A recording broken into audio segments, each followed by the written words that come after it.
Security experts warn the situation is rapidly deteriorating across our southern border, where Mexican drug gangs have been waging a bloody turf war. The Mexican police say the latest attack involved the kidnapping of the mayor of Santiago and the execution-style shooting, as they put it, of 8 men on a hunting trip near the Gulf Coast. This comes after a weekend of violence which left 13 people dead in the border town of Ciudad Juarez.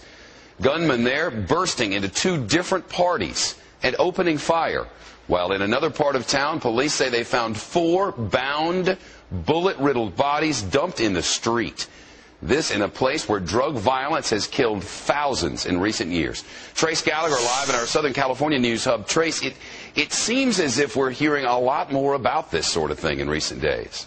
And we're hearing more about it, Shep, because the crimes are getting bolder and the victims are higher profile. You mentioned the mayor of Santiago being abducted. He is the 4th politician in 4 months to be attacked. The mayor's name is Eldemiro Cavazos. He was abducted by 12 gunmen in the dead of night. All 12 were wearing police uniforms. Mayor Cavazos has been trying to crack down on police corruption now for many months. There has yet to be a ransom demand. And the violence in Ciudad Juarez, which is just across the river from El Paso, is now getting so bad that some experts say that it's as dangerous as Baghdad or the Swat Valley in Afghanistan. Here's some context for you.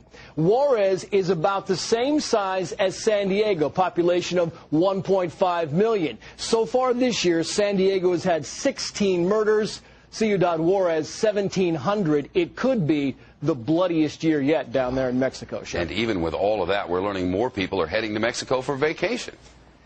Yeah, from around the world, that's true, but not as much from the United States. And it seems everybody's kind of disappearing or steering clear of these border cities. We're talking about Tijuana and Matamoros, Monterrey, again, Ciudad Juarez. That is where the crux of the violence is being focused now, because that's where the drug entries are coming into the United States. International tourism is up 5%. That's everybody coming from around the world. That's good news. The bad news there is American visitors down 2.5%. That's key because Mexico gets a lot of its tourists from the United States. The hot spots, of course, Cancun. We're talking about Cabo San Lucas and Puerto Vallarta. The reason they're still hot is because the peso is a relatively good value, and the violence in those resort cities has been kept under control, at least for the time being, Shep. Trace Gallagher live in Los Angeles. Trace, thanks.